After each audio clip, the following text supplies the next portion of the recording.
Hello and welcome back to the TVBinges.com Pilot Roundtable, a Southgate Media Group podcast. I'm Kyle Tremblay, the editor of TVBinges.com, and I'm joined as always by a fellow TV Binges writer.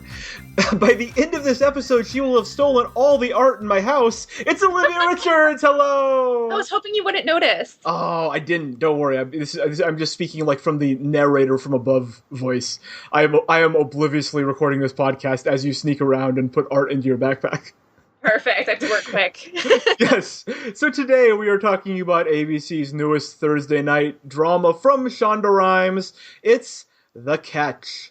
Olivia, what did you think? Oh my god. Oh. This was another one of those where it's just, I felt drained by the end. Like, I'm just watching and watching. You know, if I started off with like 100%, by the end I was down to like maybe 30.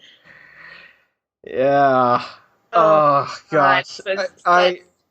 From the name, too, The Catch, like, really? This is like the slap part 2. Yeah, right. Exactly.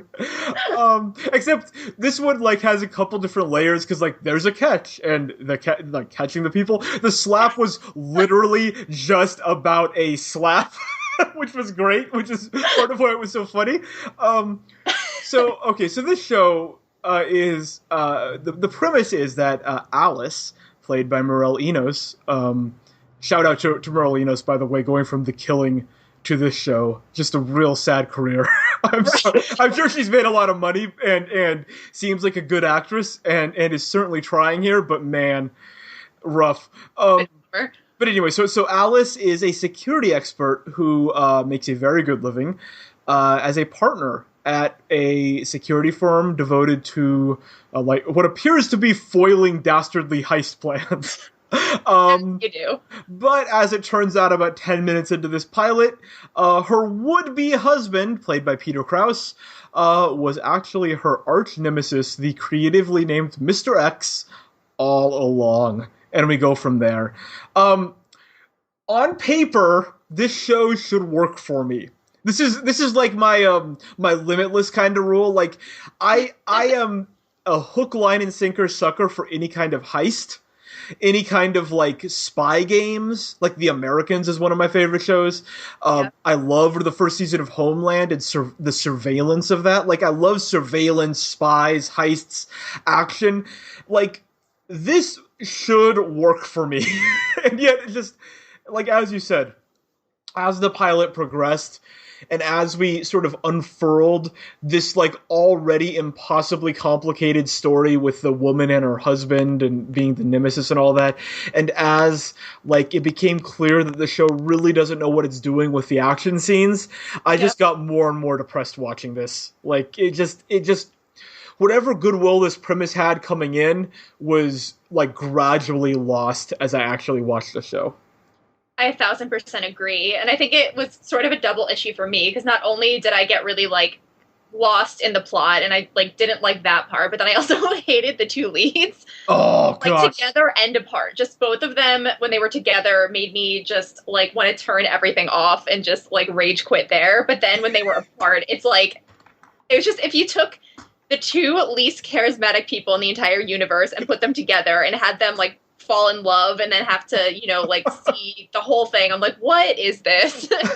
This is awful. So you weren't a fan of The Killing then?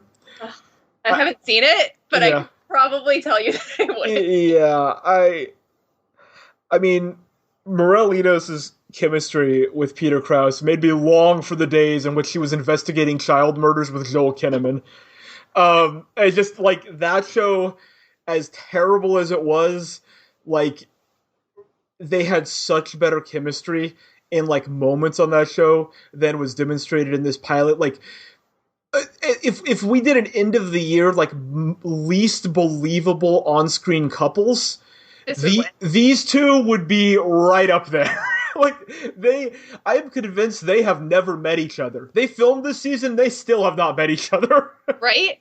This is, I don't know, like, and I just, this is one of the things that I really dislike about pilots, and this is a Shonda Rhimes thing, actually, especially in her recent shows, which is, she is so eager to get to the, like, the big picture story that she just sort of rushes through all the interesting stuff in my mind. Like, to me, what's interesting about this show and this world is the idea of a high-powered, super effective security company that is sort of on the other side of foiling heists. Like, I'm thinking, like, what if Ocean's 11 was told from the perspective of the casino? What if it was told from the perspective of the control room as they see, like, people on the casino floor behaving suspiciously? Like, that to me is a very interesting idea. The idea of a security company, and you're seeing like the good guy's perspective to heists that are being pulled off, and you're trying to piece together what the plan is and all of that. Like,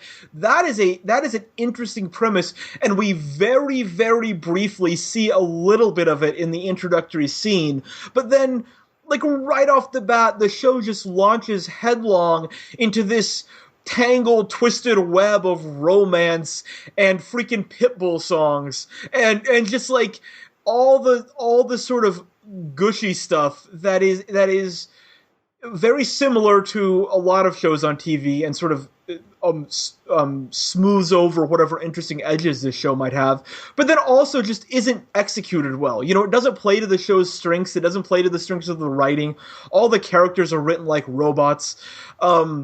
You know, I just think there's an interesting show here, but it's so afraid to just be a sort of traditional procedural that it rushes its way through that part and launches into what seems to be a very bad and boring big picture story. And that was my biggest disappointment with this one. No, I completely agree. And I think with these sort of things, like, it's sort of like all flash, but no actual content. So, like, you get the highly stylized kind of idea of, like, these really attractive people going around and doing really complicated things. But, like, when you get all the way past all of that, there's just nothing underneath supporting it. Yeah, and the things they were doing turned out to be not that interesting. Like No. all of his heist to steal It was on a flash drive. Like, what is that?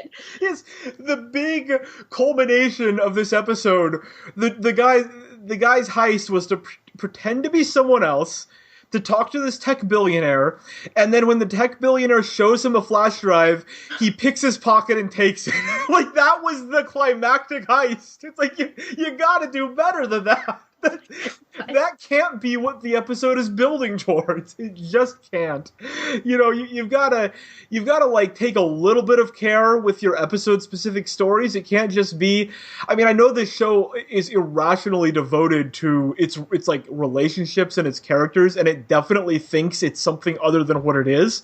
But man, just lean into the mechanics of that. You know, give me something credible about the sort of world that the show is operating in, because the show is so obviously interested only in the relationship aspect of it and in the betrayal aspect of it, that this woman's fiance, who she was marrying the next day, turned out to be her arch enemy.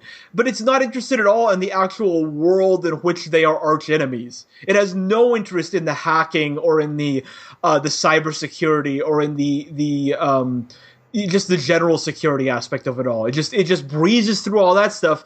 And to me, that's the interesting part. And even for someone who's not interested in that, it would at least help establish the world of the show better and maybe give these characters just a small spark of life, because all of them just seem completely like mindless and just there's like nothing here to grasp onto.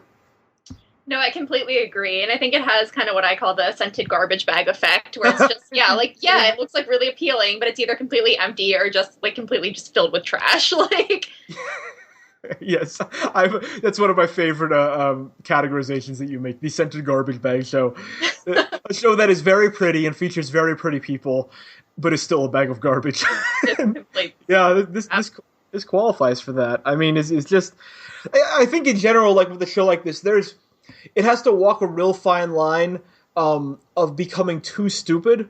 You know, there's obviously like a degree of stupidity that you kind of have to accept with all procedurals, but like with a soapy one like this, I feel like the audience is on board for a degree of stupidity, but it also has to be credible. That was like the secret with the original CSI and Criminal Minds and shows like that have had a long runtime, is that even though when you peel back the onion a bit, they are very, very stupid shows, they at least have the facade of credibility, and that helps people like feel okay watching them. Like Law and Order is like this too. It's like if they at least act like they know what they're doing, then the audience will be willing to forgive the fudging and the sort of indiscretions in terms of the like what's actually realistic. But this show does not have that. Like, this show just does not have any sense that it knows the first thing about security, and that is, to me, what's going to eventually be its downfall. Yeah. So this one did a 1.2 rating in the demo with 5.8 million viewers, which is not great, especially for a new Shonda Rhimes show. And for a premiere and had the scandal lead-in, not good. So, Olivia, do you think this one will be canceled quickly, make it through the season, or renewed for next season? This one's like kind of hard to say because it is a Shondaland production, so I think that in and of itself could keep it afloat for a while, but honestly, I don't think that this is going to be on for very long. Yeah, I mean, the whole ABC's relationship with Shonda Rhimes is a big part of this, right? I feel like it's going to run as long as she wants it to run for. Because, I mean, if you took Shonda Rhimes away from ABC, they'd have nothing. So, you know, I think... I do think, again, it's correctable. I like the basic premise. I don't like anything about how it was presented, but this would be a great show 6 episodes from now to reboot and figure out what actually it might do to be interesting. But yeah, I'm going to tentatively say it makes it through one season out of respect for its creator, and then assuming there's no like reboot in the works, probably gets canceled. Yeah. So, Olivia, your final verdict, thumbs up or thumbs down on The Catch? It's going to be 2 big thumbs down. Yeah, 2 thumbs down for me as well. Disappointment. I really was hoping this would be like a bad show, but bad in the way that I can give it thumbs ups to just baffle you. like Limitless and Scorpion, and this had all the makings, and it just wasn't like even interesting enough. No, definitely. Disappointment. So you've been listening to the Pilot Roundtable, a TVBinges.com and Southgate Media Group production. You can listen to all of our episodes on iTunes, where you can rate and review us. We'd appreciate that. Or find us at SouthgateMediaGroup.com. Follow Olivia on Twitter at RichardsOlivia, and me on Twitter at KyleLovesTV. Until next time.